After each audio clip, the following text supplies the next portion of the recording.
joining. Perfect. William, to you. Thank you, Dustin. Good morning, everyone. Great to see you. Glad that you're safe at home on this cold and snowy day. At this time, with great sadness, I want to recognize the passing of Cindy Schneider, our colleague and friend. I know Cindy from our serving together on the commission. She was our expert on housing and development issues and a forceful voice for older adults, especially for those with the greatest social and economic needs. We miss her deeply, and the housing community will for sure feel her loss. However, her contributions will live on in Arlington for a long time to come. Erica and Audrey have asked to speak about Cindy.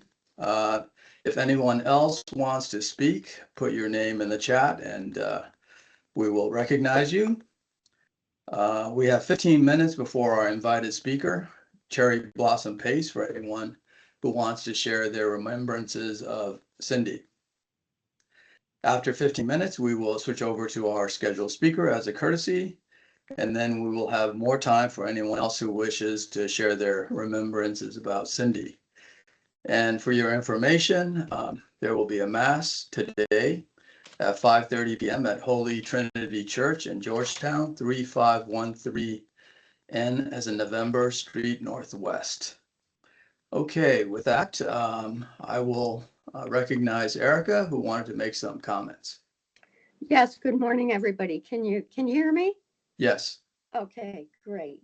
I wanted to say that in addition to all the work that we know of that Cindy has done with the Commission on Aging, before all of that, Cindy spent an entire life and in her entire professional life in public interest law.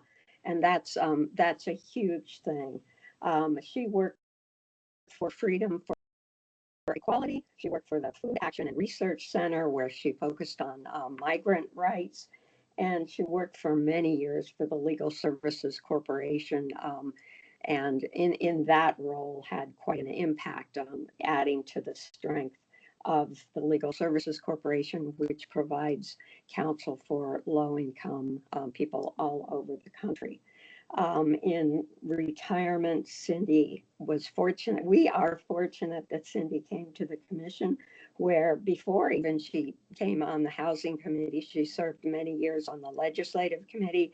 And I remember her being very adamant in attendance at the legislative committee meetings, despite her mobility impairments.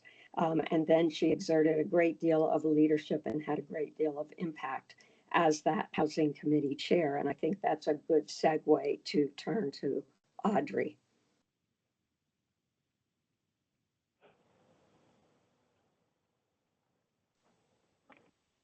Unmuting would be helpful. This is Claire. I would like to say a few words about Cindy when Audrey's done. Thank you. I want to express how sad I am about losing Cindy. Erica and I had lunch with her on January, I want to say 4th, before I left on the 6th for my adventure to Vietnam and Cambodia. And I came back, I was back about a week and heard that she had passed away. She was a fundamental part of the housing committee. She made us successful. She gave us the energy, the determination to go on. She was really my mentor. She, well, picked me to be the next chair is sort of an overstatement, since I was the only commissioner left standing on the committee. But I was new to the Commission on Aging, and I was completely new to the topic of housing. Just my interest made me join it. She was always available to share her wealth of knowledge, her historical experience, and I and all of us will really miss her. Thanks. Okay, thank you, Audrey. Claire, may I say a few words? Yes. I was about to recognize you. Go ahead, Claire. Hello, everyone. And yes, I too was very sad to hear of Cindy's passing. I just wanted to say, and Maimuna will remember too, so will Erica, way back when I was a commissioner on the Commission on Long-Term Care Residences, which I joined back in the 2010-2011 timeframe. Cindy also joined the Commission on Long-Term Care Residences in the 2014, 2015 timeframe. So I go back, not as long as Erica, but I go back 10 plus years of having known Cindy and knowing how dedicated and thorough and caring and professional she was in her advocacy to protect vulnerable adults and also advocate for affordable assisted living communities. So I too will miss Cindy greatly. She just stood out from everyone else. Thank you. Thank you, Claire. This time, Maimuna also wanted to say a few words. Yes, good morning, everyone. We will deeply miss Cindy Schneider in the division and throughout the Arlington community. I had the privilege of working very closely with Cindy during my beginning phases of leadership. Cindy was the Long-Term Care Commission chair at the time, as Claire mentioned, and she had this vigor and might, and she was just such a knowledgeable expert in advocating for the rights of vulnerable populations. She was one that I admired and I learned a lot from in terms of Arlington's advocacy. And she then went on after becoming a chair to serve as a liaison.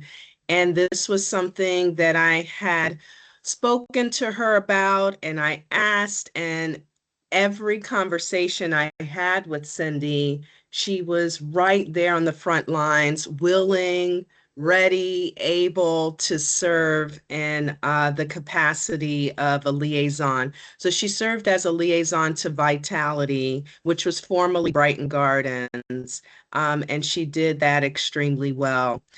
So she will be deeply missed and remembered, and may her legacy live on. Thank you. Thank you, Maimuna. And I see that a number of our colleagues and friends have put kind words and remembrances in the chat. Please feel free to do so. And if you do want to speak later, put that in the chat or remind us. But at this time, do we have anyone else who wishes to speak?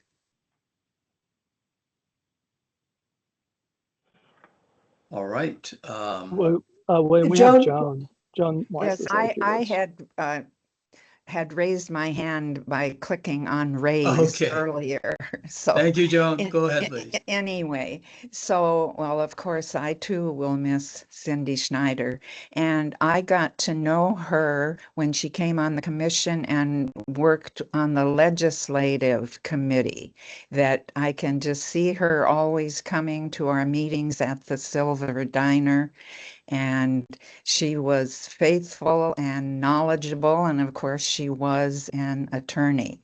I remember she and I took a trip to Richmond, a day trip to lobby. Just the two of us went down, and I think I got to know her even better after that. So Cindy, you were such a hard worker. We will all miss you. Thank you. Thank you, Joan. And I agree with everyone's sentiments and we'll miss her greatly.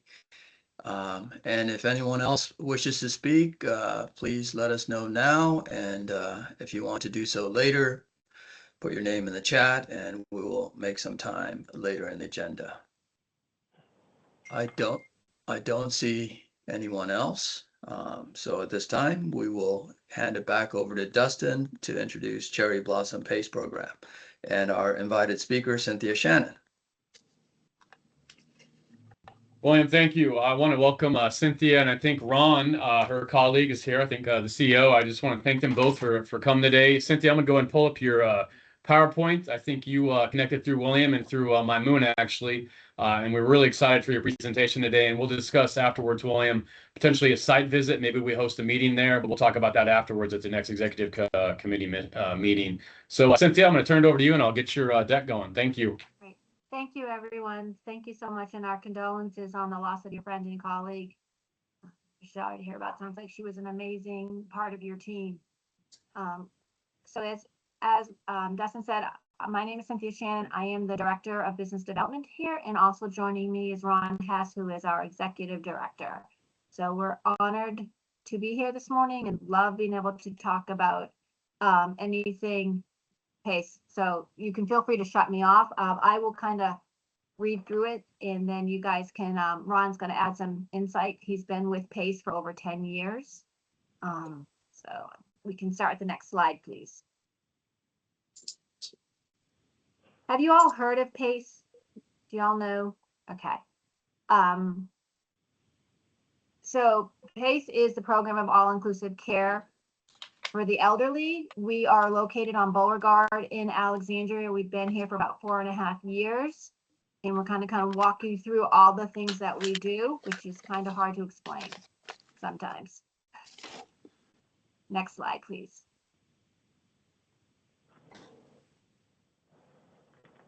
So as I said, PACE stands for the Program of All-Inclusive Care for the Elderly. It was started about 30 years ago out in San Francisco when two people decided that they needed to figure out a way to help a highly immigrant population stay at their home who did not want to go into skilled nursing.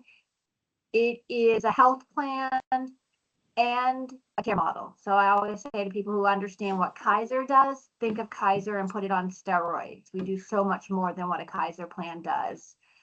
We coordinate all the medical, the personal, and the social services for the eligible seniors, meaning there's nothing we can't seem to do in this building. Okay, next slide, please. Ron, feel free to jump in at any time. Absolutely. We're able to coordinate the care. We have a center where they can come to. We're available 24/7. So if something happens once the center is closed, there are nurses on staff that can answer questions, determine if it needs to go to an emergency room or if it's just a visit needed in the morning from one of our nurses.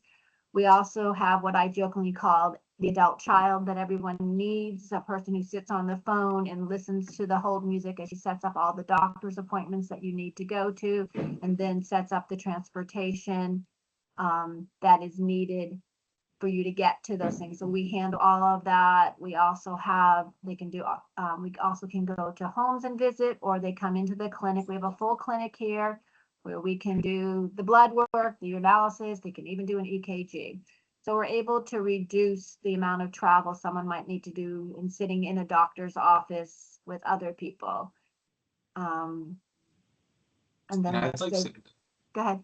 And I'd like to just, because Cynthia articulates kind of the day-to-day and it highlights the circumstances that a lot of our seniors really face on upon enrollment into our program. What I like to kind of emphasize is that this is truly a comprehensive program. Our objective is to serve communities and to ultimately keep the older adult population happily situated in their own homes, in their own communities, by providing the necessary resources and supports to make that possible. So we talk through all of the abundance of different services that can be offered through a PACE program. But to sum it up nicely, it is a comprehensive package. We look at the medical condition of an individual, the physical condition, the emotional condition, and the social conditions of every one of our seniors. And we try to make sure that we are orchestrating a care package that is going to address and touch on each one of those different domains of care, and ensure that we have a very well thought out package of services that will keep them as successful and as healthy in the community as humanly possible. So we have the prescriptions, the medications, we have the primary care, we have therapy services, social services, we have dietary services, transportation services, home care services. It's most commonly mistaken to just be an adult day program. And while that is one of the many services offered through this care package, it is simply one of the many, and it is not a required element of the service either. So we have a wonderful day center that we would love to invite everyone to come out to see, that is the central hub for all of these resources. But ultimately, we mobilize every one of the things that we're talking about today out into the community to make sure that if somebody's requires that level of support in their home, we're able and we're prepared when we have a snow crisis that may debilitate a lot of the local infrastructure. Our charge is still to make sure that we will mobilize this care and to meet our older adults where they are. Okay, next slide. So to be eligible for PACE, this is the thing that all people always seem to understand. You have to be 55 or older. You must reside in our service area, which that means all of Arlington is covered by our service area. We also cover Eastern Fairfax, Alexandria City, and parts of Alexandria, not all. That's a whole nother thing that we're working on. Someone left off 4 zip codes in the Mount Vernon area. You must meet the medical criteria. In the state of Virginia, it's determined that you must need help with 5 of your activities of daily living. That could be getting reminders of them or a diagnosis, but you have to you have to be able to live safe in the community. That means at this point, we do not help the homeless, but as long as you have a home and can get out, as we use the definition of if there's a fire, that is usually one of the things that we look at. Can you get out of your house safely?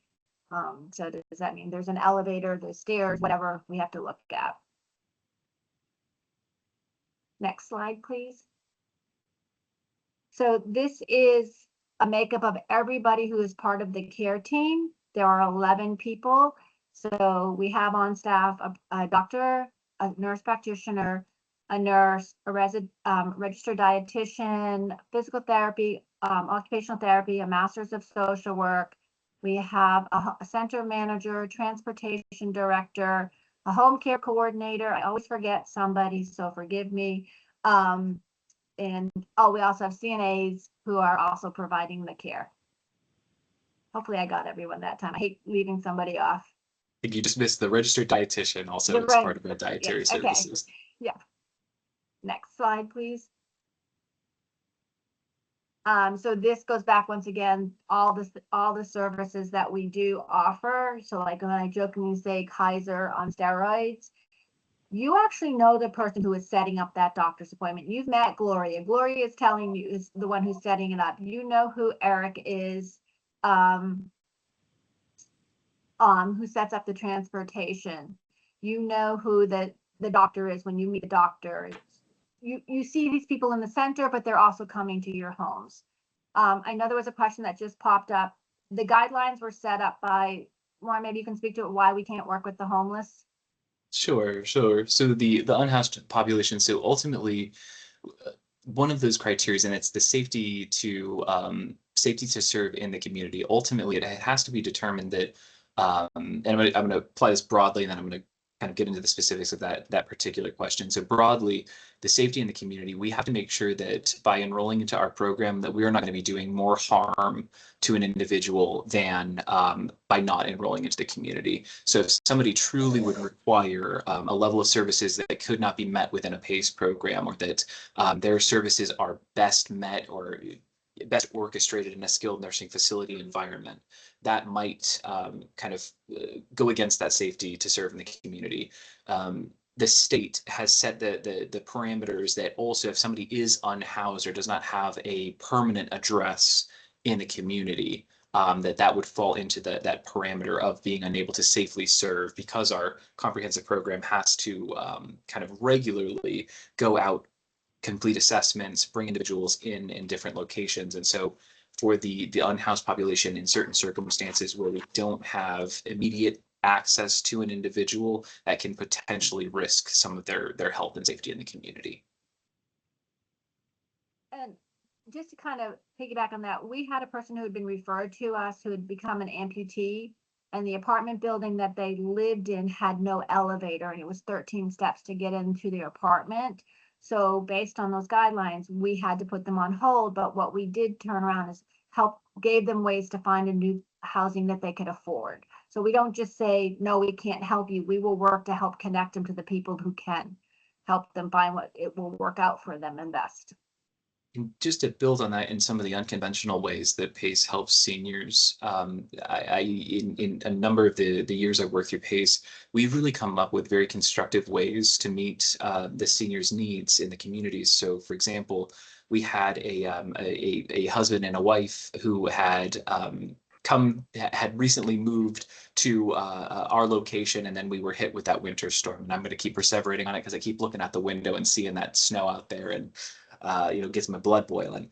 But that family had come from a much more we'll call it climate part of the country, and was not prepared for the winters and some of the treachery that is navigating in winter. And so we were able to provide that family with winter boots, something that you would not see a health plan traditionally capable of doing as part of that service model. The beautiful thing about PACE as a health plan is that ultimately when somebody enrolls into our services, if they are Medicare and Medicaid, there is no cost of care that they are receiving through our program. We receive a capitation through the federal and state governments, and then we ultimately will allocate that capitation towards coverage of all of the services. So it ultimately, at the end of the day, it saves the state and it saves the government money because there is a proactive team and support network, a fail-safe for our participants that is in place that is helping to facilitate care every day, 24 hours a day. Okay, next slide. This is the testimonial from one of our people who says she wants to come work for us. Just if you knew her story of what the team did for her, she had a fear of medical, period.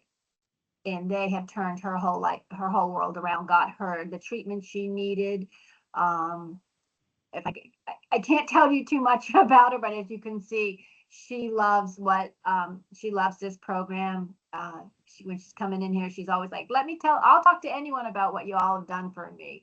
But she truly is a walking miracle. And the fact that they were able to turn around and gain her trust when she had such a fear of doctors and medical professions speaks a lot for this team.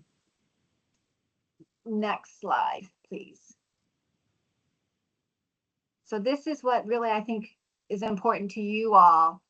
36% of our participants live in Arlington.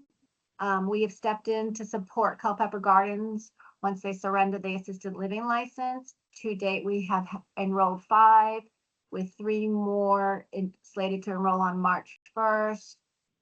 We partner with many of the skilled nursing and affordable dwelling apartments throughout Arlington. So just to kind of, I'm sure some of you know, I know I saw Marta on here, is we have been working hand in hand with Culpeper Gardens for our population that wants to be able to stay in that building and step in to provide the care so that they can stay in their homes. You know, that's what is we all look for, is that's the goal of PACE, is for people to be able to stay in their homes till end of life. And by working with these participants, we've seen changes in medications that help them. We've taken on the cost of getting them to dialysis that they're no longer having to pay for. One of the people working there stopped me the other day to let me know that he's never seen one of their residents look so good since they enrolled in PACE. So it was a shout out to what this team can do for them. Our social worker worked with this one participant to get him on a pay program, so he actually has money now instead of just spending it randomly, so his bills are getting paid. So those are many of the different things that the social worker does behind the scene. I think our transportation goes there every single day, Monday through Friday, picking up different participants, bringing them to the center. And then we have a CNA that's in the building helping those. Okay. Next slide, please.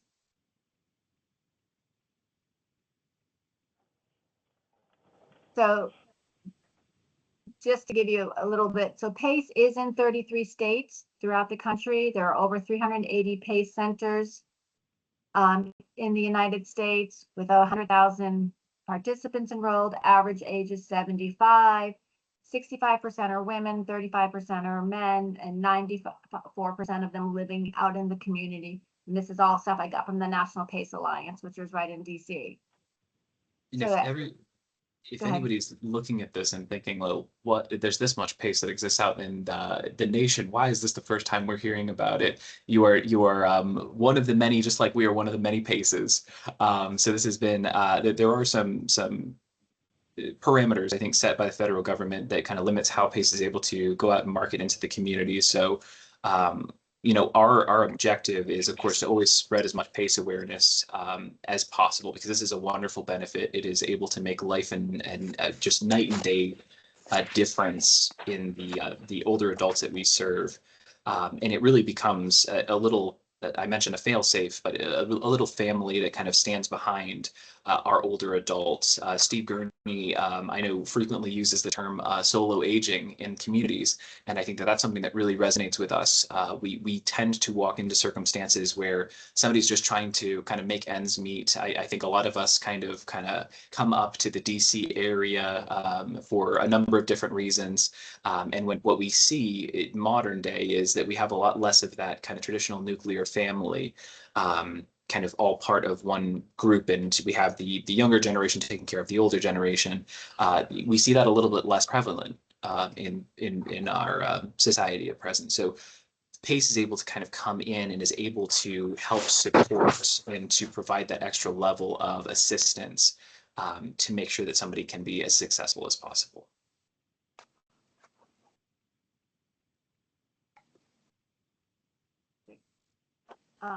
The next slide. So we do state, as I think Ron has said, we do save the state about 12% on the cost of care, because by us being in touch with the participants, we're able to help do assessments to help stop falls or understand what's going on if there is a fall, or trying to keep them out of the ER, and making sure they get to the doctor's appointments, because we're providing the transportation. We all know it's not inexpensive to try and get to appointments. So by us providing the transportation, they're not paying for that. We're also keeping them out of the nursing home. And this question comes up a lot, kind of the how is this done? How can we save the state? The system that PACE is actually built out of is kind of, by its context and by its formation, it's designed to save the state and CMS dollars. We think about kind of some of the segmentation that exists in the healthcare system today. You can have 4 or 5 different specialists that someone is seeing on an ongoing basis. And, it's wonderful if all of those folks fall neatly into a network, and all of those folks fall neatly into a communication structure, and everybody's talking kind of organized with one another, and everybody gets all of the same information, and all of it gets back to the patient at the end of the day. But I think all of us can probably attest on this call that generally modern medicine does not work in that way.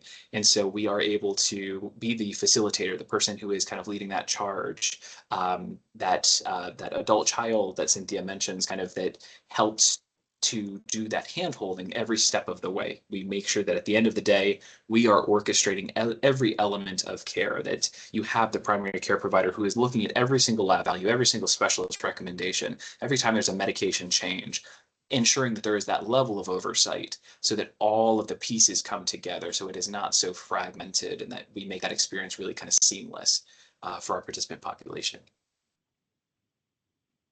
Next slide, please. So, like I said, part of it is the stress that we relieve for some families. We just recently started working with a family where the daughter had lost her job, the son-in-law had lost his job, and and people were saying, "Oh, just put your mom into a skilled nursing facility," and they really didn't want to do that, and so they were referred to me from a personal friend, and just getting mom. So now they get to go back to being the adult children and not the caregiver. So mom's coming to the center 3 days a week. We're sending out care to help on the other days. And it's just that relief. We're also handling getting her to the dentist. Mom needed to go to the dentist. A podiatrist comes into the building. So all of those appointments where they were taking time from what else they needed to go looking for employment, we're now helping do all of those things for her. And I think when she comes into I texted the daughter the other day to just tell her how glamorous her mother looked with her pink furry hat on her and her matching pink furry gloves. Like, that's the thing, is we know the participants, we can see the changes in them. The respite care, I think, is just such a great service that we provide. Family needs to go on vacation. What are they going to do with mom? What does it look like?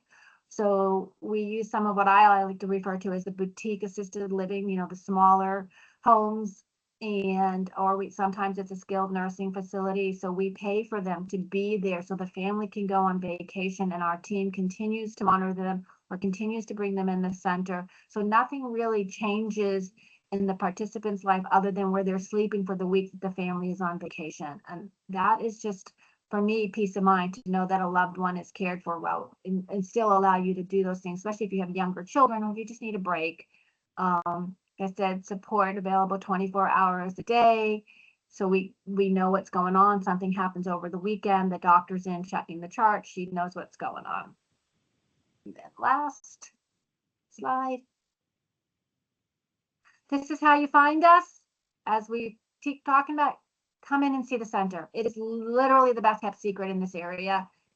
To tell you all of this through a PowerPoint slide does not show you really what we do. When you come in and you see the PT in the OT room, you see the clinic, you meet the staff, you see the participants, you get why we're so proud to work here every single day. My husband often jokes and says, it's so nice to see me happy, because being able to help this population is so important to me. Thank you, Cynthia and Ron. I see that Wendy had some questions. Wendy, do you want to pose those? Sure, thanks so much. I'm super impressed with PACE. I've talked to you guys many times. The challenge that I seem to have to get over with the hump is, how do I get people my members to understand the value of PACE and enroll? On one side, I talk to people and they go, I don't want to leave my doctor. It's like, but I'm taking them to multiple doctor appointments. I have no idea that they're getting any kind of coordinated care. You would be so much better for them, but they still feel, quote, connected to their doctor. So that's one challenge. And then the second challenge I have is, a couple of months ago, a member was referred to us who has twice a week dialysis in a wheelchair, accompanied by an autistic son, where his insurance company stopped paying for his transportation, so he was referred to us. So I now have volunteers. I try to get volunteers to take him to these appointments. You mentioned dialysis, and I'm going, wow, wouldn't I love to connect him with you? But how do I do it? I don't think it's just telling them to call you and hoping for the best. Can I connect with you? Do you send someone on site to have a one-on-one consultation? What can we do to get more people? Long question. Bottom line, how do we get more people physically into PACE other than listening to a PowerPoint or having a phone number? Perfect. So good to see you, Wendy, and thanks for that question. So yes, we go out and sit down with them and explain the process to them, because we have to have permission to move forward with them. So we will sit down. All of us are trained to do that. And on top of that, I have a Medicaid specialist on staff. So if someone doesn't already have Medicaid, we have the ability to get them through that process of helping them. So yes, we can't knock on somebody's door and say, hey, Wendy said for us to come talk to you, but if we get invited in by you, we can always do that. And invited in by the member, but by the person. Right. Like if you say, right. Hey, I'm going to have PACE call you, then we can do it. We can't just cold call them. There are strict rules on how we do that. So that's the first thing. I may have forgotten your first question though. But one was switching doctors, people who are committed to their doctors. That in the old days, you absolutely had to switch your primary doctor. Does it make it easier to switch your primary doctor to us? Yes, it does. If their primary doctor is one of our providers, because once again, we're the insurance company, they have to be our provider. If they are not, we can go and ask them to become one and have them sign an agreement with us. But they don't have to, but we just have to make sure that their primary, just like on any other typical insurance, is part of our insurance company. So if they can tell us, then we can look it up. But often once they meet the doctor and they get to see her, meet her, know her, and see that she's in the building, they often are willing to change because she's still going to continue to see them and help coordinate the care with their primary if they don't switch. But in the end, the majority end up switching. But I totally understand because I love my primary. And if someone told me I had to switch my primary, I'd be like, nope, nope, love her. So, but it used to be they had to. Now there is a little wiggle room, but we still think they would fall in love with our doctor. Right, Right. Ron? Did I say that right? Yeah, and I'll just add that we've had a couple scenarios where someone is enrolled with us, kind of maintaining an existing provider or maintaining an existing specialist. We're still able typically to orchestrate the care so long as they're agreeable to kind of operate within the parameters. We can extend a single case agreement or some of the backdoor stuff to get that person agreeable to continue to receive care. And to Cynthia's point, typically what we've found is we work with that individual, we have them continue their appointments back and forth. We're working with their office, and generally that person starts to acclimate more closely to the PACE team and then typically would switch over completely on their own accord. I know that there are Alright. other people with questions, so I will keep going. Yes. Yeah, I'm going to call thank you both, Cynthia and Ron, so much for what you presented so far. I see a number of hands up, and I also want to recognize our county board member, JD Spain, who has joined us. So I will go to the questions first. Kathy, you have your hand up first. Yeah, thank you. Great presentation. Really appreciate it. I'm a big fan of the PACE model. I'm just curious how you coordinate with the jurisdictions in which you're located. So how you coordinate, say, with the AAA for enrollees who might need Meals on Wheels or energy assistance, those kinds of things. If you can address that. And also, is there a limit on the personal care that you provide for someone who needs help with showering, transferring, preparing meals, etc.? Are there limits on that type of benefit? I'm happy to take that one, Cynthia. So Yes, please. that was a great question, Kathy. And so for the first kind of component of that, how we orchestrate with the area agencies and kind of the local service networks. So our MSW is deeply integrated and connected across Alexandria, Arlington, and Fairfax. So Meals on Wheels is a very common kind of a support group that we kind of facilitate with on an ongoing basis in circumstances where somebody maybe doesn't qualify, doesn't meet the qualifications or the eligibility, then typically we will have our own additional contracted vendor like a Mom's Meals, or we have a couple of other different options that we are also able to orchestrate if that particular vendor doesn't work out. So we like to make sure we always have backups. And then your second question, I apologize, it's slipping me.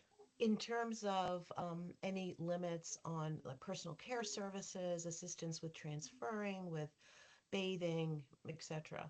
Yeah. Sure. So our care is essentially it's designated to meet a person from where they are at through end of life.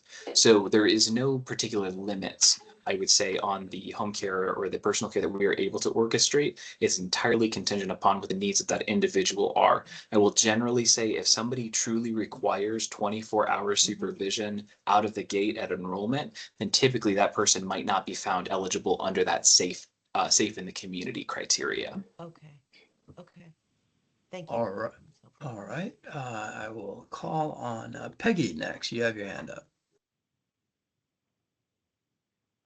Peggy? Oh, hi.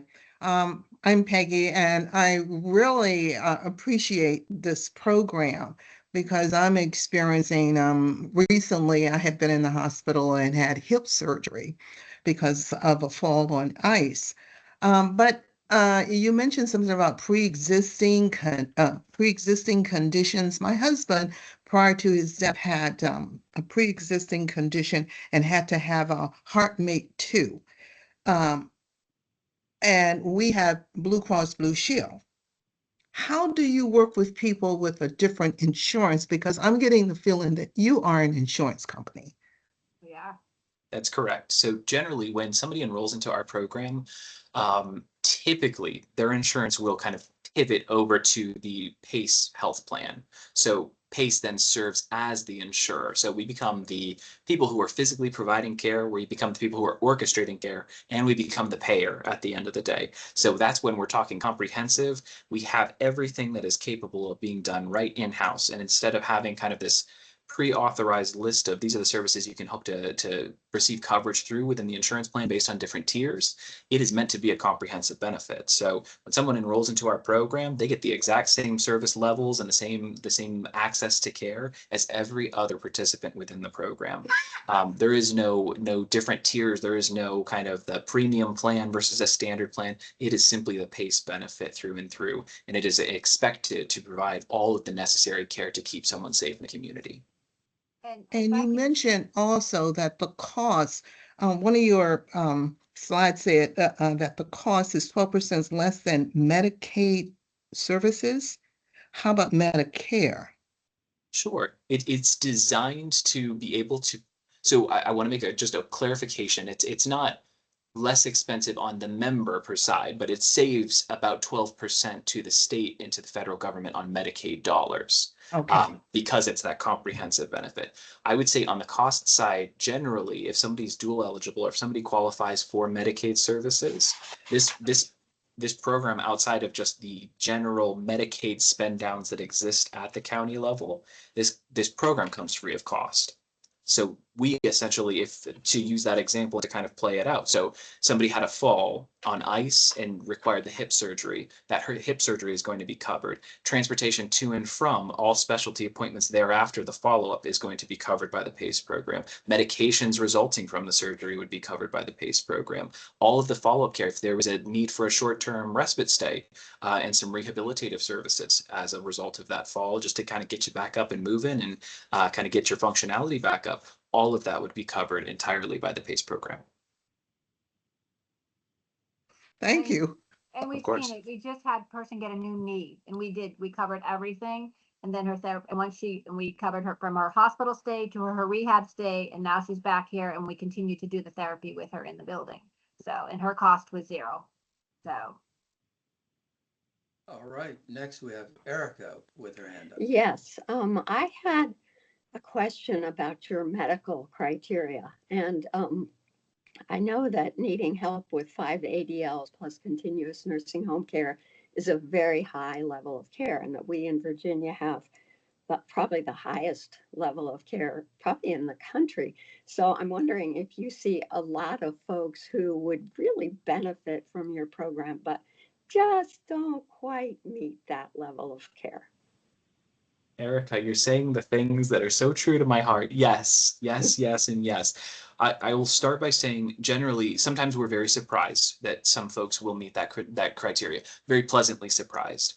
Because to Cynthia's point earlier, sometimes it's not so much of having debilitation in 5 different areas. So if you cannot physically dress yourself or feed yourself or take yourself to the restroom, it doesn't have to be so severe in nature, but there has to be a deficit. So sometimes it's just a matter of, I can't remember, I got 10 medications I got to take in the day. I can't remember which one I take when. That could be the need for assistance with medication prompting. It could be, I'm great at getting all of my clothes on, but my arm, I just have a little bit of a harder time getting it all the way up above my head to put on my shirt or my blouse. Those can be kind of areas where dressing might need to be assisted. You are absolutely correct that Virginia does have one of the highest criteria for medical eligibility. And we would love to see that change. But what we found in some of our advocacy and some of our lobbying efforts is that effort is really it's a catch-all for skilled nursing at totality. So we couldn't have a separate carve out for PACE eligibility versus skilled nursing at large. So we're hopeful that that will come in the future. Thank you.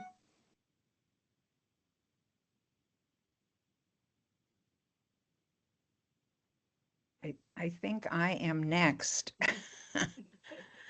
Should I go ahead, William? Okay. Yes, sorry, my mic was muted. Yes, Okay. Joan, go ahead, please. And I want to thank both of you for your presentations. I've learned so much. I just have a very quick question. How many current enrollees do you have at Cherry Blossom PACE? Do you have a waiting list? And do you have any plans to expand? Great questions. 58, no waiting list, and yes, we would love to expand. So we're looking to fill in those gaps that Cynthia mentioned, kind of in that Mount Vernon area. We have those 4 zip codes that we're trying to work with the state to fill. And there is no limit on the number of beneficiaries a PACE program can serve. It's really just more fixed on the physical space that you have to serve them out of. So as we continue to bring on beneficiaries into this program, our objective will be to add additional centers in the different communities that we're serving. So I think our objective is to serve as many of the eligible seniors in this community as possible. Thank you. All right. Thank you. Unless there are any other questions for Cynthia and Ron, I really appreciate everything that you're doing, and we do hope to visit, as our colleagues have noted. This is Claire. I have a couple of questions, if I may. Yes, go ahead, Claire. You may have said it, Ron and Cynthia, but since I'm on the phone, I may have probably, overlooked it. Is there an income limit to become eligible for PACE? Is there any kind of income limit? There is not, and that is a great question, because I think we've predominantly kind of talked about this from the perspective of an individual who qualifies for Medicaid. Technically, in eligibility there is no financial eligibility criteria. There is the ability for an individual who does not qualify for Medicaid for a fixed monthly rate. Essentially, I look at it kind of like a subscription rate. So in order to receive all the different services, you would pay once monthly, even for some individuals who maybe they have just a little too much in the bank to qualify for Medicaid, but they're right on that threshold, right? Or someone's in the skilled nursing facility, the SNF is it's taking on all of that bank account, and they're really getting close to Medicaid. We can do a month or a couple of months where an individual would do just that subscription type fee. Once they meet that subscription, there is no additional cost thereafter. There's no, this service was a little bit more expensive, so we're going to issue you a kind of a share of cost or a cost of care for that. This program comes in its entirety based on that capitation or that subscription fee. And you may have also said it, and I didn't hear it. How are you, and I apologize for not hearing what you said, but funding, how are you funded? Not Sure. personally, the PACE, obviously. So it's a federally recognized program. So this is a Medicare, Medicaid type program. But again, I mentioned that Medicare or Medicaid is not a financial requirement. So that is the bulk of our funding. It comes through the federal and state government. And again, we're designed to save both of those systems dollars at the end of the day by having a coordinated model behind our seniors. Okay, and then one last quick question, which Erica did not ask, but I'm going to ask. On your staff, and we ask that question a lot of times when we visit nursing home SNFs and assisted living communities, and do you have on staff an infection preventionist at all, or do you have somebody focusing on preventing infection, if at all possible, since I realize the members live in their homes, but do you have some focus on, not you, but the space focus on that also? Very much so, because we have to really look at the individual as a whole and in the entire, all of the systems that result in that person's care. So our clinic really hones in very deeply on infection control and the different scenarios that we are capable of controlling, the things we're not able to control. So part of our package of services when someone enrolls into our benefit is our entire interdisciplinary team that Cynthia showed earlier will actually go out and will evaluate them both in the home and here at the center, just to evaluate them in different scenarios and different circumstances to see kind of in the home environment what sort of changes or recommendations can we make to make sure that someone's going to be more successful.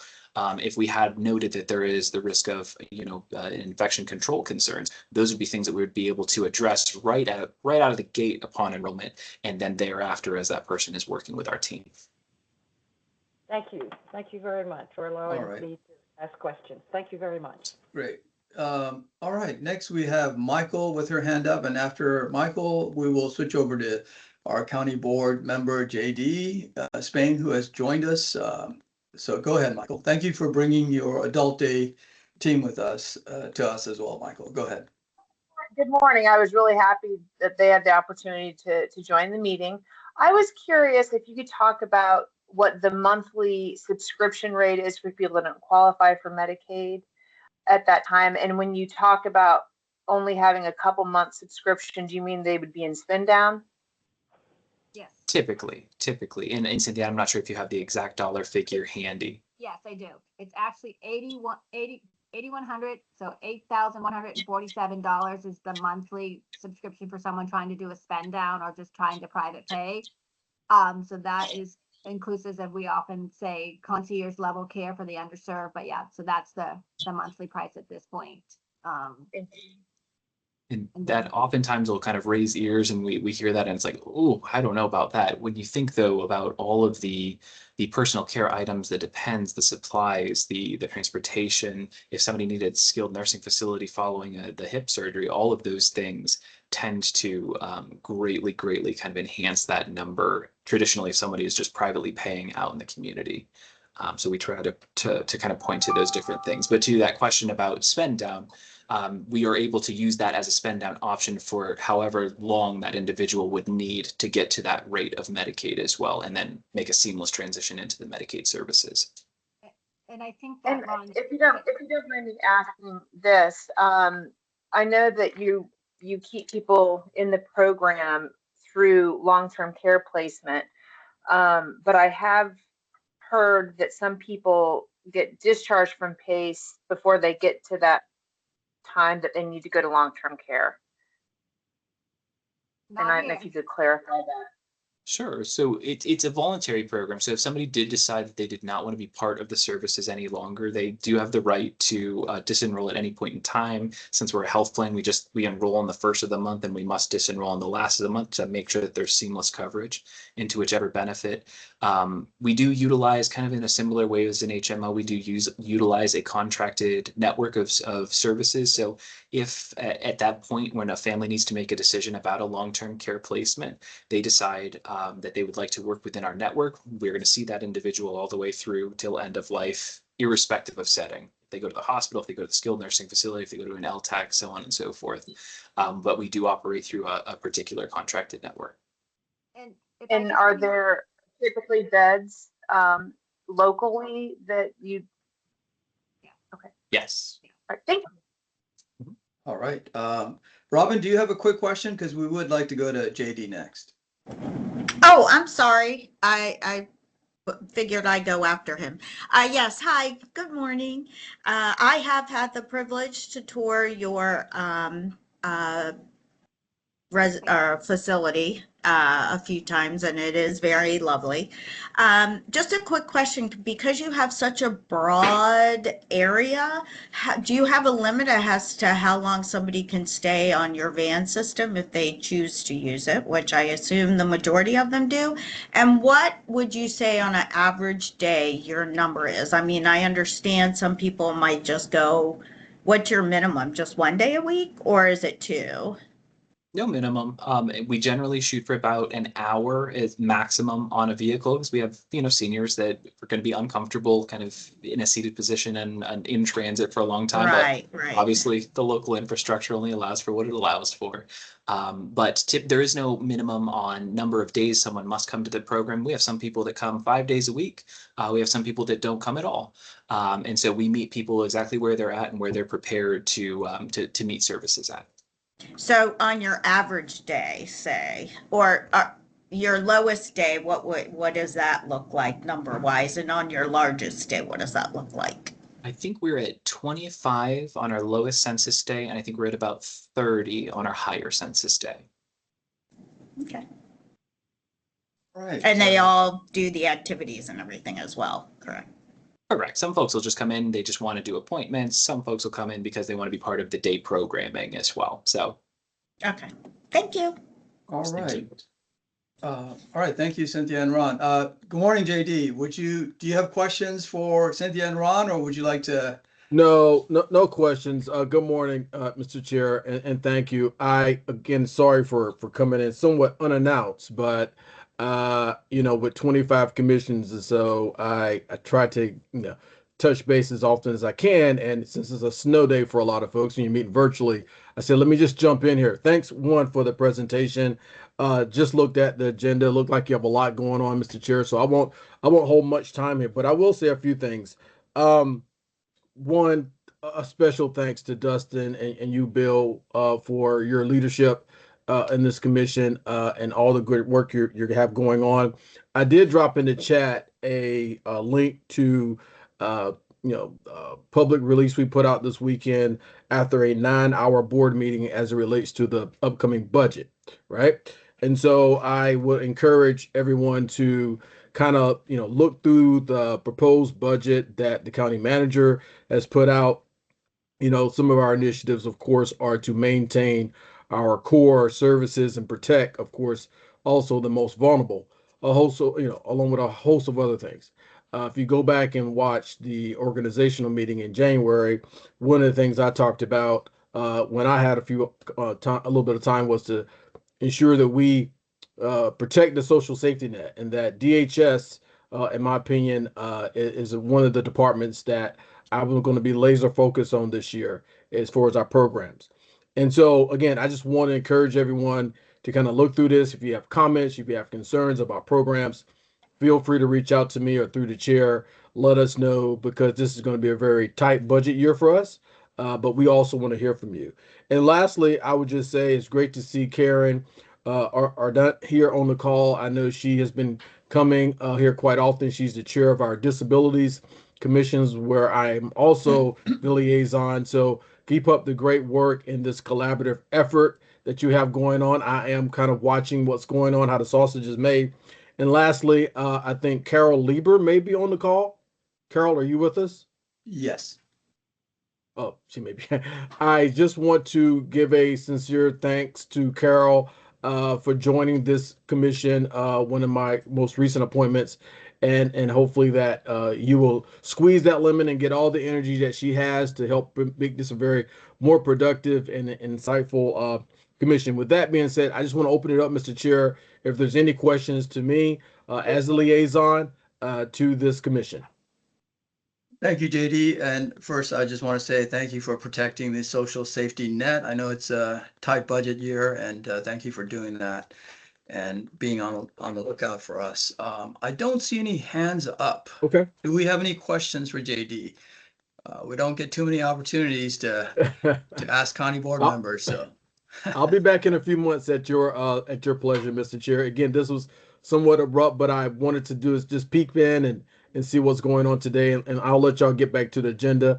I will get off shortly as I have a meeting with the chair of the county board, but just thank you for all the great work that's going on here. And again, blessings and stay safe. And to Peggy, had no idea you fell in the ice. We got to do a better job since we got some more last night. But y'all be safe out there because it's slick. All right. And Karen, look, I'm going to say this. Karen leads our disabilities commission. We heard you. I heard you. I heard the commission as it related to Snowgate. There's a lot of lessons learned on that. We need to, do perhaps a better job in being efficient, especially with, ADA ramps and accessibility across all of Arlington when we have these type of inclement weather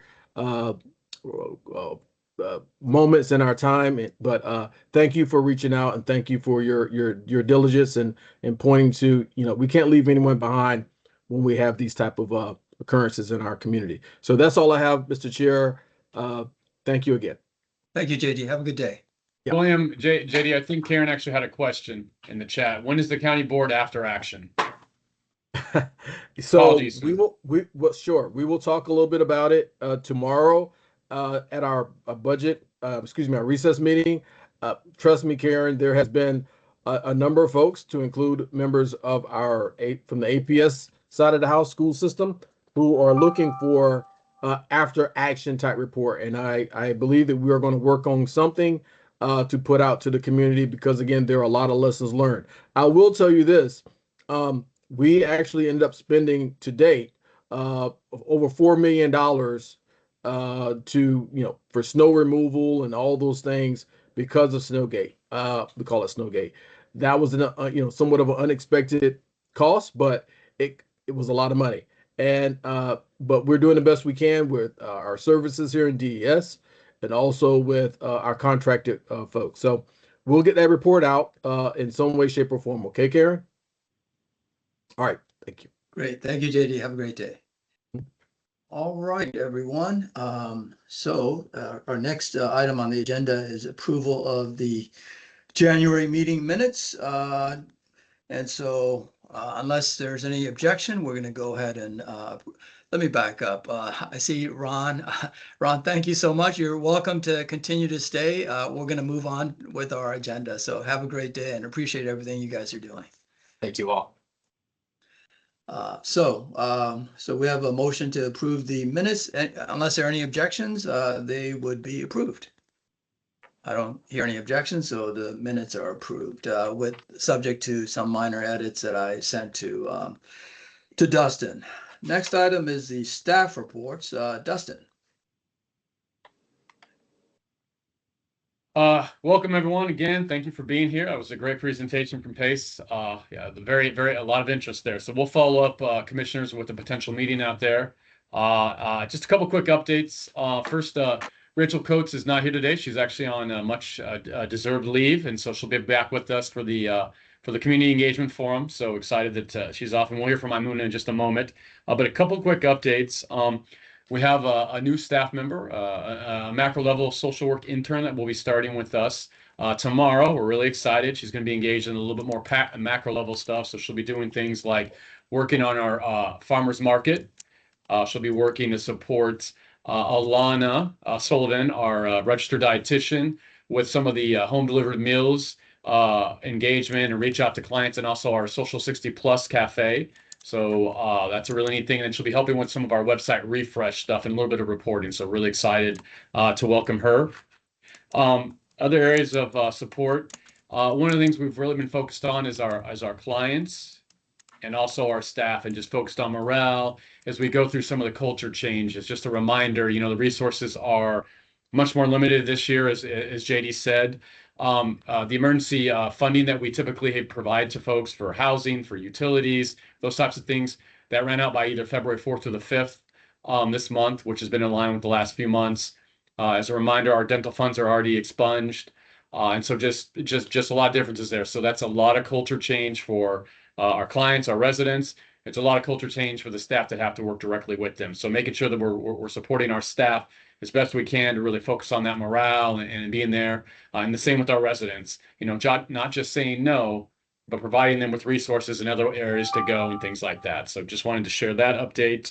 And then I think the only other really thing is that we'll talk a little bit about the community engagement forum, but we'll have those updates. We'll save that for William's part. Really excited. It's coming together well. And yeah, we're moving forward. So William, I'll turn it back to you. And I think that goes to Maimuna.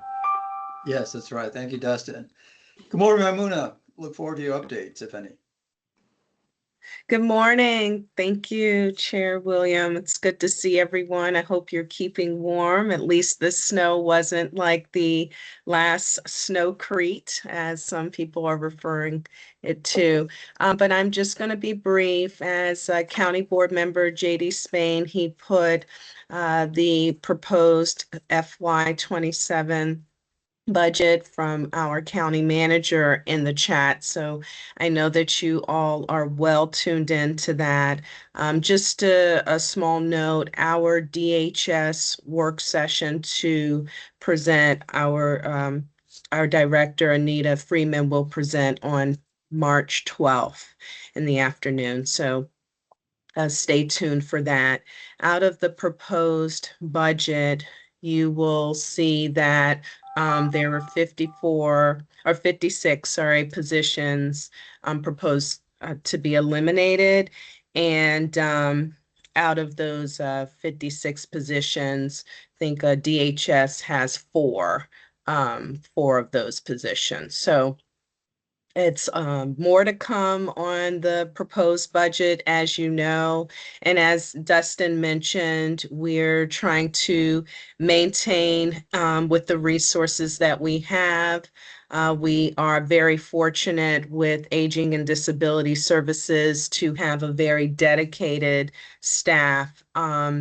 I am still in the process of recruiting for the administrative officer, which was held by Jim Baker. Interviews are now underway. So it does look promising, and I hope to be able to provide some updates in the next month or two. So that's all I have. Are there any questions for me or Dustin? I don't see any hands raised. Just a quick one. Are any of the 4 positions that are going to be eliminated or possibly eliminated within your agency, within community supports Thank coordination, or are they within other parts Yeah. of DHS? Yeah, thank you, Kathy. Fortunately, they are not within Aging and Disability Services. They are throughout the Department of Human Services. Okay, thanks. Yes. Alice, I see your hand is up. Good morning. I had a follow-up to that. It's not in your division. Do you know offhand what the other 4 positions are that will be potentially eliminated from DHS? That's not public information at this time. Okay. Yes. Okay, got it. Thank you. Yeah. Do we have any other questions for Maimuna? All right, thank you, Maimuna. Really Thank appreciate you. it. Thank you. All right, next agenda item is the Chair's Report, Executive Committee. I'm going to keep it pretty brief. Engagement Forum, the committee for the Engagement Forum has been working hard. The speakers, the panel, the moderator, the venue, they're all moving along very nicely. And if you have questions, we can follow up on that. Regarding commission recruitment, Kate Raftery has been interviewed by JD and his office, and I believe Kate was on the call and still on the call today. And unless there are any questions on those 2 topics, I'm going to go to legislative updates from Erica and Karen. Thanks. Thanks. I hope you can all hear me. Yes. So we did make, and the Northern Virginia Aging Network made an advocacy trip to Richmond to the General Assembly on March 9th, and we were able to meet with a number of key senators and House members, particularly concerning our budget amendments. Yesterday was a key day because that is the day that the budget amendments from the House side and the Senate side came out, and we could see exactly what budget items were in the House report and the Senate report, although they still do need to be voted on by the respective houses. So the budget situation, as far as the specific NVAN priorities, does not look too promising. The training and recruitment for certified nursing assistants was not in either the House or Senate side, and I have to say I'm very disappointed about that. Nor was the funding for the long-term care ombudsman program, which had been proposed in the House but not the Senate. There is money in the House and Senate side in varying amounts, which means that the conference committee will have to iron it out for area agencies on aging. And that is super important, obviously, for us. It's not quite as much as was requested by the Virginia Association of Area Agencies on Aging, but it's still a substantial amount. There is money, and I know that Wendy and Carol Paquette and others are happy about this. There is money, $400,000 on the Senate side for the villages. Yes, I see Wendy clapping her hands. Kudos for that, although it's not over. On the larger horizon, there are some very good things. There is funding on both sides in varying amounts for the Prescription Drug Affordability Board. There is funding for SNAP to go towards making up for the extremely egregious federal cuts. And there's much more, not only on the budget side, but on the legislative side.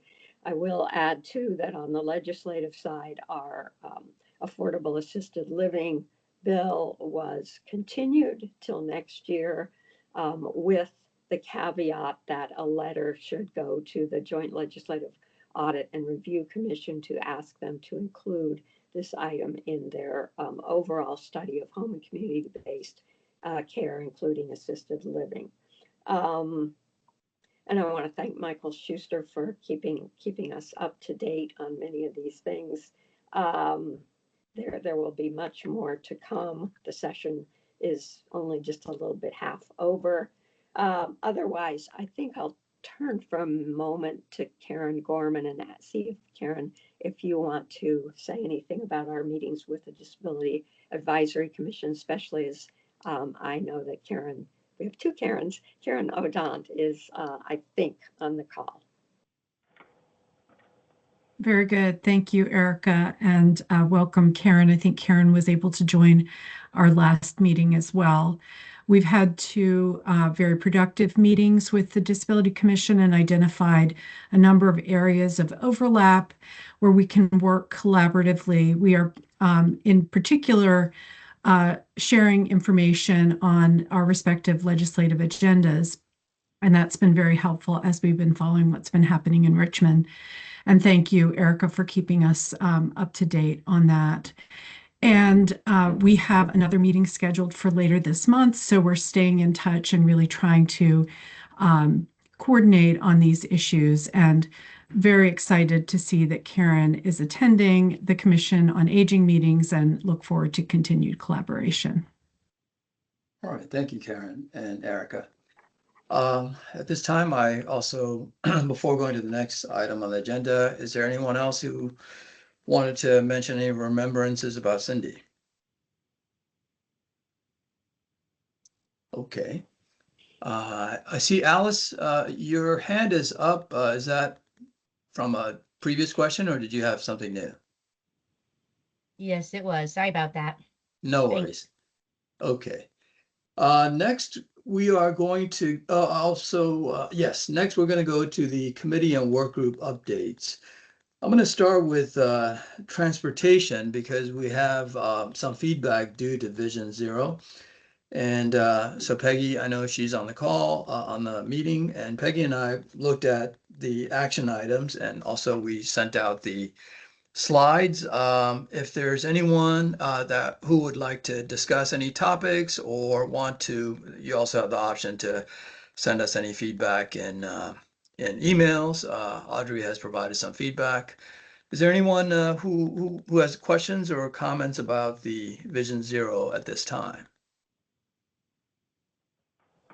Okay, I'm not seeing anything, so we will skip on that. Peggy, do you want to provide any updates on transportation at this time? Let me just say, each of the committees has submitted their goals for 2026, very robust, and we look forward to achieving those goals as we did with 2025, where so many things were accomplished. So thank you all for your hard work. Peggy, I don't want to put you on the spot, but I know you. Thank you for joining, even though you're in rehabilitation, and anything you want to add about transportation. The only other thing that I need to add is not only is Vision Zero external stakeholders group is looking forward to our feedback. The Pedestrian Advisory Committee has also requested feedback on Vision Zero. So when we respond, we need to respond back to the Pedestrian Advisory Committee as well. Okay, thank you, Peggy. Yep. You're welcome. We will do so. All right, we're going to switch over to Housing and Supportive Services. Audrey. Hi. I said what I wanted to say about Cindy, but I also want to say that on top of the expertise we got from Cindy, Erica has been my mainstay as well. And thank you, Erica. Our last meeting, Terry Lynch was our guest speaker, and the topic was auxiliary grants and the immense challenges to people who need that level of care. Assisted living is for people who need help with activities of daily life, which the PACE people went through in good detail, but it's things like showering and eating. Terry also mentioned that a good percentage, maybe most of the people needing this level of care also have some level of dementia. Dementia alone can't be used as a reason to get an auxiliary grant in Virginia. So that leaves people with dementia in a what's the word I'm looking for? Anyway, they end up with not getting enough care. We also heard about the quality of nursing home care and the strict requirements on using auxiliary grants in nursing. And Virginia has tighter restrictions than most. I'm sorry, I don't know, the trees hanging over my head are hitting the window. I hope that's what it is. Anyway, I don't know. Sorry about that noise in the background. Something else we know, the states don't have enough staff or ombudsmen to do yearly inspections, and nursing homes end up without good oversight. Assisted living is even worse. Here's another thing. I don't know if JD is still on, but one of the things that came up both in the meeting we had with Terry, and then last week I was on the Civic Association county board joint meeting, is the issue of community benefits that developers negotiate in addition in able to seek increased density. And here's an example. Sunrise on North Glebe promised 10% of their profits to be used for low income people, but it was not captured in writing in all the discussions, and they did not honor it. So we need to be very careful when we talk to, well, developers for any reason, that we get everything in writing. So we have a number of follow-ups that Erica and I will chase, like talking to CPHD and other commissions to try to think about affordability and affordable housing at the beginning of discussions with developers, and not waiting to the SPRC meetings where it's way too late.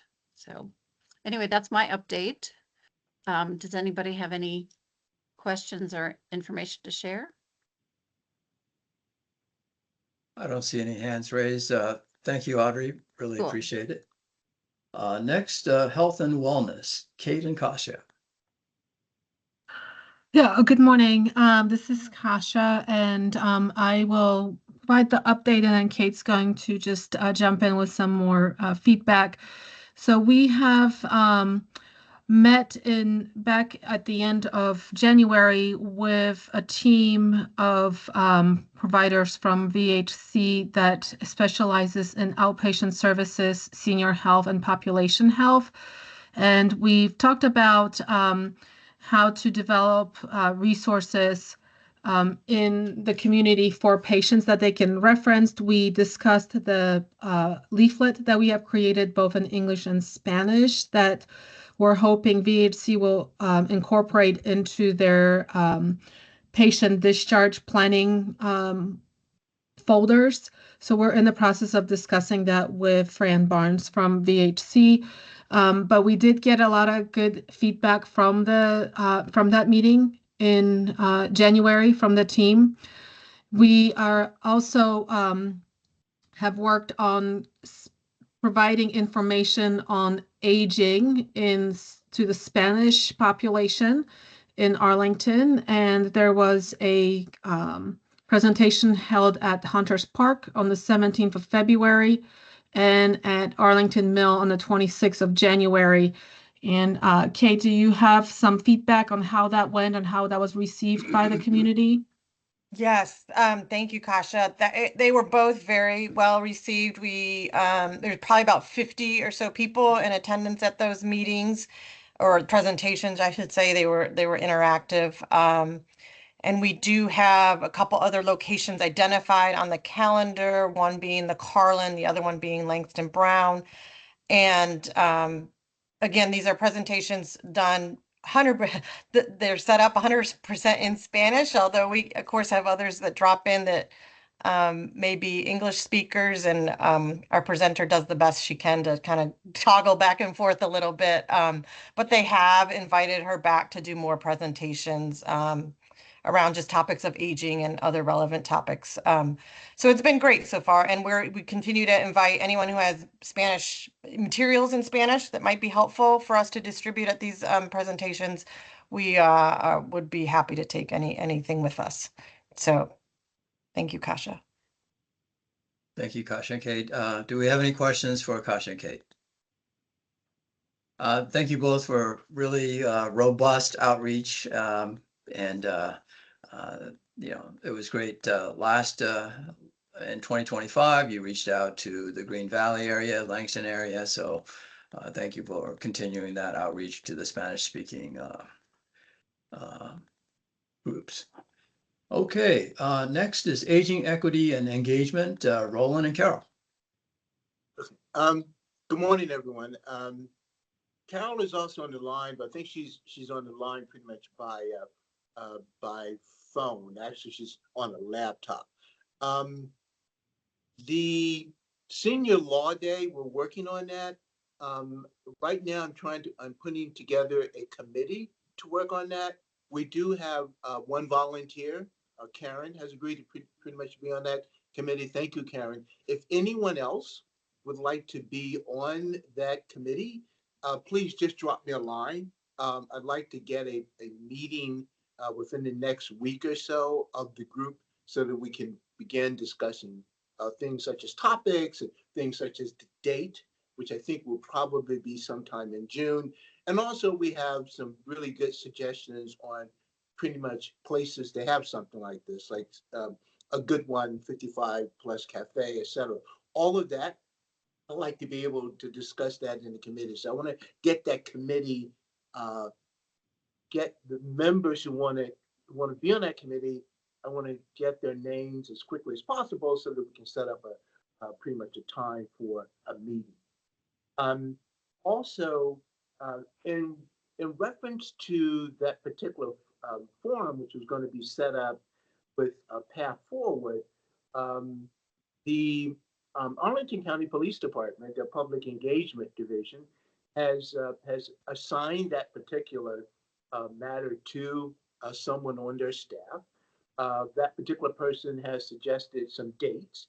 I have relayed those dates to Roger and Path Forward, and they're going to hopefully Roger's going to get together with Kasha, and they'll come up, I guess, maybe some decision pretty much on those dates. If there's other dates that they want, then we'll be able to discuss those with the police officers as well. So hopefully that will be moving pretty soon.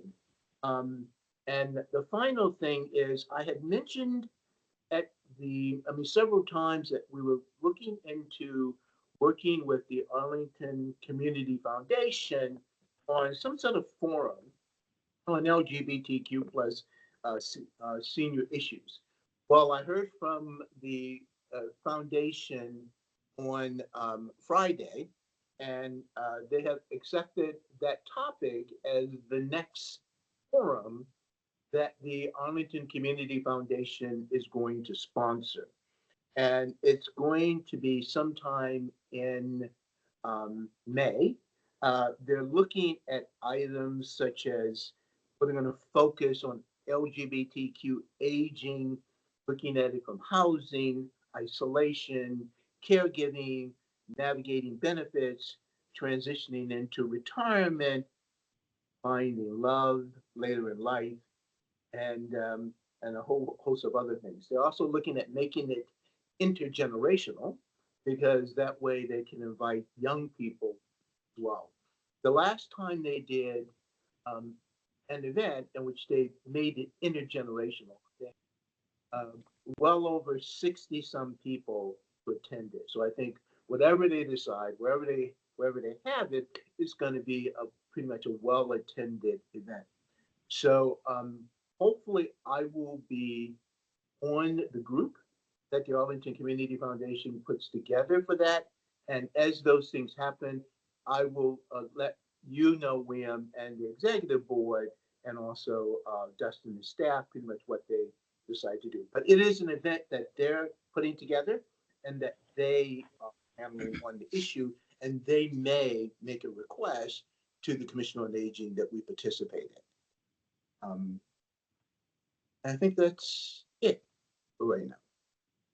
Thank you, Roland. Any Yes, questions? that's great progress on the topic with the foundation. Do we have any questions for Roland? All right, I don't see any hands up, so thank you very much, Roland. Appreciate it.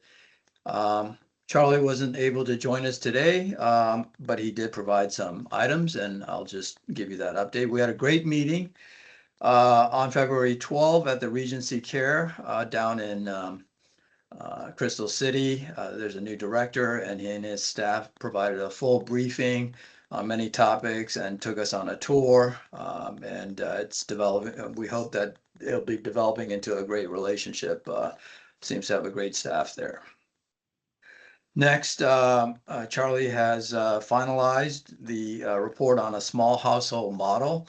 Model which promotes better outcome for older adults rather than in the larger nursing homes. So these are the smaller nursing homes. And his report includes various incentives, financial and otherwise, that states are implementing to promote smaller households. And he's also working he plans to work with the legislative committee to see how we can get those implemented in Virginia. Charlie and the Long-Term Care Residences Committee is also working on a guide for community advisory councils and is almost finished. And we look forward to that as well. Do we have any questions on those items from the LTC residences? Not seeing anything, so we will go on to the liaison updates.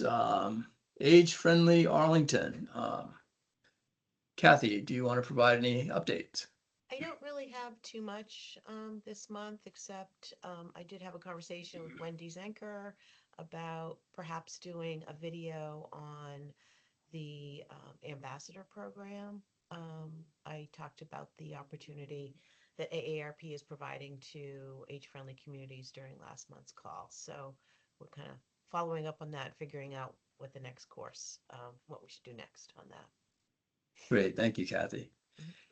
All right, Alexandria Commission on Aging. Michael, are you on the call?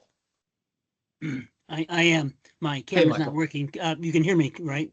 Yes. Good. Clearly. Just a couple things. Barely? Okay, I'm sorry. No, clearly. We can hear you clearly. Go ahead.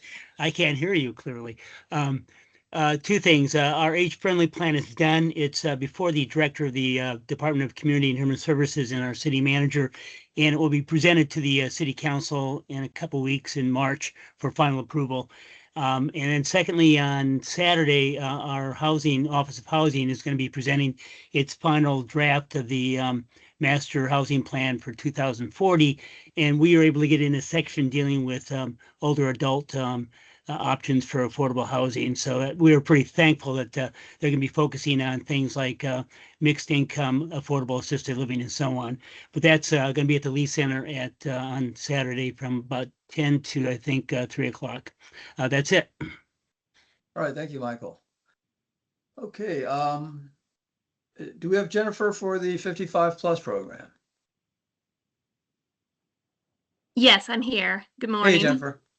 Good morning. We've been a busy day already, as we started yesterday with the storm that came in. We did cancel the social 60 plus cafe programs today. We kind of, while Parks and Rec did open at 10, most of our other programs are all going. We stay really cautious with Congress Mill, especially since we have that shuttle bus that's out, not knowing how roads are going to be out when we start picking up at 7:45 a.m. So we erred on the side of caution and canceled that program. Most of our seniors we had already checked in with were good with meals. We are looking at delivering just a couple meals today for people that might have been out of their shelf-stable meals or the frozen meals that we've sent home in the past. So a couple of those. So that's going well, but just trying to keep people safe and warm. And we should be back to normal tomorrow for all of those programs. And I expect the county will open on time. What I'm hearing, I'm still working from home because since we didn't open from 10, I started the meeting here. And so I'm driving in afterwards, but I hear the roads are really clear. year. So that's a good sign as of last time where we had to close for several days in January. Did just want to touch briefly on the county budget. As Mr. Spain had shared earlier, shared what they wrote up, and there's been a discussion about core services. And when I listened to it on Saturday, the county manager did say, in talking about core services, mentioned the congregate meal program, which was great for us because we were informed through AAA's funding that we were going to be reduced next year in the amount of money we were going to receive for congregate meal support. So the county has in the proposed budget, it's going to make up that difference of what we would not have gotten in the federal funds. So we're excited about that because in FY25, we served 13,582 meals, and we're estimated to serve almost 1,700 more meals this year. We've seen an increase in the meals in the congregate meal programs, some of it economic pressure, some growth in the senior population, and then just the health and social factors that are involved too. A lot of it, with social isolation and people wanting to be out with people too. So with that, if we had not received the additional funding, we may have had to decrease our meal service by like 2,000 meals for the next year. So as long as that funding sticks, we should be good to go for the congregate meal program and continue to at least maintain what we're doing, if not grow just a little as the need is made, because the county already heavily subsidizes this program too. But along with the federal grants, losing some of that money was going to hurt the program. So we're happy to see that the county board or the county manager has included that in his budget. So that's all I had for right now. All right, thank you. Thank you, Jennifer. Do we have any questions for Jennifer? I don't see anything. Yeah, Jennifer, really appreciate it and glad that the county is making up the funds for congregate meals. That's very important. Those are the meals at the social 60 plus cafes, right? Yes. Yeah, that's a very important part. And also saw that you guys are providing a lot of programs in 55 plus, and wanted to thank the Alliance for Arlington Senior Programs for funding things like data legacy and data protection, AI tools, financial abuse, computer use, cybersecurity, etc. There's so many great programs that 55 plus presents. So really, really appreciate that program. Thank you. I appreciate that. I was going to say, yeah, our spring guide just went out like 2 weeks ago, and our registration was last week, and programs are looking really well for the spring. So, and the Alliance has a full page of doing on digital equity programs. So we're excited about that partnership continuing. So thank you. Yeah. Thank you so much. Drive safely. All right. Wendy, A and B. Yeah, no, we're good. I think the only thing I wanted to make sure people are aware of, Jean Rede left A&V about 2 weeks ago. We're going to miss her a lot. I think all of you, probably many of you, one way or another, have worked with her over the last 6.5 years. So it's a real loss for the organization. But in the meantime, if you have anything that you need from us, please reach out to me personally or to Mary Ellis Bowler, Bowler, and one of the two of us will be able to help you. Thank you, Wendy. Do we have any questions for Wendy? I'm not seeing anything. And Wendy, thank you, and A and B for doing everything for Arlingtonians and older adults. Appreciate it. All right, do we have any other? William, can I just say thank you to Wendy and Arlington Go ahead, Village. They're Arlington Neighborhood Village. They are helping to co-sponsor the community engagement forum. They're helping with some of the food over at our satellite over at Macedonia Baptist Church. So I just want to recognize Wendy and the team. They're always great partners. Wendy, thank you so much for always being a great thought partner as well. Thank you. Thank you, Wendy. All right, do we have any other liaison updates? I don't see any. Then we're going to move on to our agenda items on old business. Do we have any old business? Okay, we're going to go to any new business. Not seeing anything on new business. Do we have any announcements? All right, I'm not seeing any announcements. And I just wanted to say that if anyone is planning on attending the Mass, it's today at 5:30, Holy Trinity Church, 3513 N Street Northwest. It's in Georgetown. And unless there's, yeah, did I hear someone? Yeah, I just wanted to say I'm going and I'm in Arlington, and if anyone needs a ride, please just email me, Audrey. Okay. Well, everyone, thank you for joining today. This has been a very informative meeting, and thank you for your remembrances of Cindy. And we'll see you at our next meeting. Hope you have a great day. Bye now. Bye-bye.